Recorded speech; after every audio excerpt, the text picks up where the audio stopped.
My name is Alina. I am 23 years old, and this is my story. I live a simple life. I am married to my husband, Daniel. We do not have children yet, but we talk about it sometimes. We live in a small apartment near the city. It is not big, but it feels warm. Daniel works long hours, and I take care of the house and do small online work from home. Every morning starts the same way. Daniel wakes up early. I make tea. We sit quietly for a few minutes before the day begins. Some days we talk more, some days we don't. Life is not perfect, but it feels safe. I always believed my life was steady. I never thought one moment could shake everything inside me. One week in winter, I started feeling unwell. At first, it was just a headache. Then came fever, body pain, and a heavy feeling in my chest. I tried to ignore it. I told myself it would pass. But after 3 days, my breathing became difficult and my body felt weak. Daniel became worried. He touched my forehead and said I was burning with fever. He insisted we go to the hospital. I didn't want to, but my body had no strength to argue. At the hospital, the air smelled clean and cold. Nurses moved fast. People sat quietly, holding reports and fear in their eyes. I felt small and tired after some tests. The nurse told me I needed to be admitted. I had a serious chest infection. I felt scared, but Daniel held my hand and said everything would be okay. They gave me a bed near the window. The light outside was pale. I tried to rest, but my thoughts were loud. Then the door opened. A doctor walked in. His name was Dr. Adrian Lewis. He was tall, calm, and confident. He looked to be in his early 30s. He wore a white coat and glasses. His voice was deep but gentle. When he spoke, people listened. He introduced himself and explained my condition slowly. He did not rush. He looked at my reports carefully, then at me as if I mattered. "Don't worry, Alina," he said. "You will be fine. You just need rest and proper treatment." Something about his voice made me feel calm. For the first time since I arrived, my heart slowed down. Over the next few days, Dr. Adrian came to check on me regularly. He always spoke kindly. He asked how I was feeling. He explained each medicine in simple words. Daniel visited me every evening after work. He brought fruit and sat beside me. He looked tired, but he tried to smile. I was grateful for him. Still, I noticed something strange. Inside me, I started waiting for the sound of footsteps in the hallway. I started hopping. It was Dr. Adrian. When he came, my heart beat faster. When he left, the room felt empty again. I didn't understand why. I was married. I loved my husband. So why was my heart reacting like this? I told myself it was nothing. He was just a kind doctor. I was weak and sick. My emotions were confused, but the feeling didn't go away. One afternoon, Daniel could not come because of work. I was alone in my room. The rain outside tapped softly on the window. Dr. Adrian came in and noticed I was quiet. "Are you feeling low today?" he asked. I nodded. He pulled a chair and sat for a moment. He didn't rush, he just listened. As I spoke about pain, tiredness, and fear. "You are stronger than you think," he said softly. I felt guilty. I turned away from my thoughts and tried to sleep. Days passed. I learned that Dr. Adrian was not married. He lived alone, he worked long hours and cared deeply about his patients. Nurses respected him, patients trusted him. I admired him, and slowly, admiration turned into something dangerous. On my 7th day, I was feeling better. I could sit up, I could breathe more easily. Dr. Adrian smiled and said I was improving well. "You'll go home soon," he said.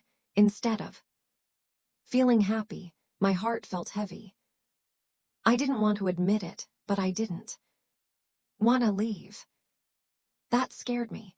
One evening, Daniel sat beside my bed holding my hand. He talked about home, about cooking my favorite food when I returned. I smiled, but my heart felt divided. That night I cried quietly. I hated myself for feeling this way.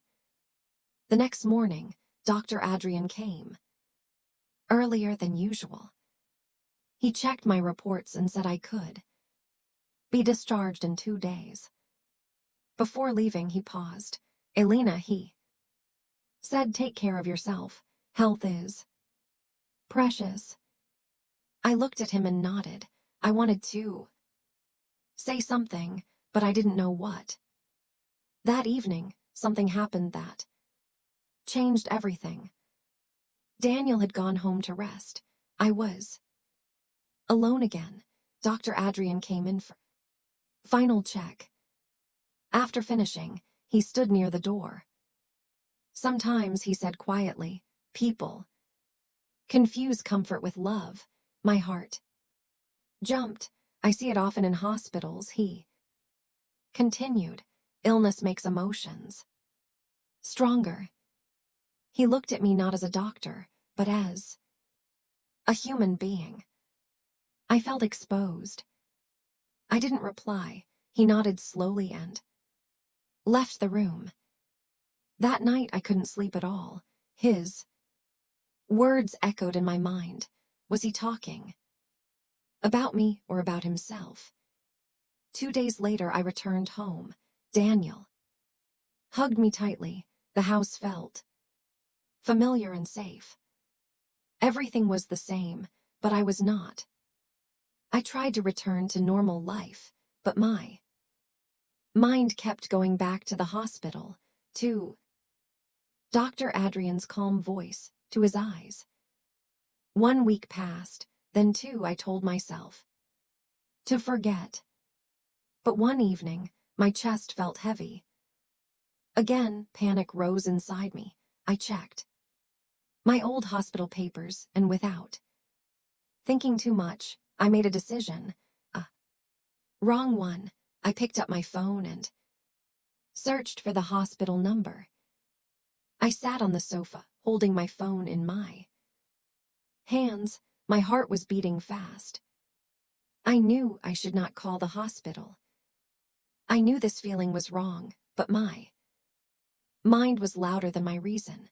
I told myself I only needed medical advice. Nothing more. After a long pause, I called the hospital desk and asked to speak with Dr. Adrian Lewis. The nurse said he was busy, but could return my call later. When the phone rang an hour later, my hands shook. "Hello," I said softly. "This is Dr. Adrian," the voice said. Hearing his voice again made my chest feel tight. I told him I was feeling unwell again. I said I felt short of breath and anxious. He listened carefully and asked questions like a professional. He told me it could be stress and advised rest. Then there was silence. Alina, he said. Slowly, if this gets worse, come to the hospital. But please don't let fear control you. I thanked him and ended the call. That night, I couldn't sleep. Daniel was beside me, breathing softly. I looked at his face in the dark. He looked tired. He trusted me. That thought made my chest hurt more than any illness. The next few days were heavy. I felt restless. I tried to clean the house, cook food, distract my mind, but the thoughts returned again and again. One afternoon, Daniel told me he had to travel for work for 2 days. He kissed my forehead and said he would call me every night. As soon as the door closed, the house felt too quiet. That evening I felt dizzy and scared. My breathing became fast. I panicked. Instead of calling my husband, I called Dr. Adrian. He told me to come to the hospital. Immediately when I arrived, the same smell, the same lights, the same hallway surrounded me. It felt unreal, like stepping back into a memory. Dr. Adrian examined me. My vitals normal. My lungs were clear. You're not sick, he said gently. You're anxious. I felt ashamed. We sat in his office for a moment. The room was quiet. Alina, he said firmly, I need to be honest with you. I looked at him. What you're feeling is not love, he continued. It's emotional confusion. Hospitals create false closeness. I cannot be part of this. His words were calm but strong. I respect you, he said, and because of that, this must stop. My eyes filled with tears. I nodded but couldn't speak. You should go home, he said. Be with your husband. Protect your life. I left the hospital feeling empty and weak. That night, guilt crushed me. I sat on the floor and cried.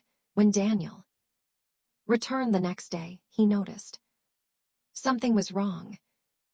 I tried to smile, but it broke. I told him everything. Not about love, but about weakness. About confusion. About almost losing myself.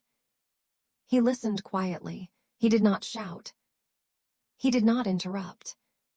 When I finished, he sat beside me. Alina, he said, thank you for telling me the truth. I cried harder. I was scared, I said. I didn't understand my feelings. He held my hand.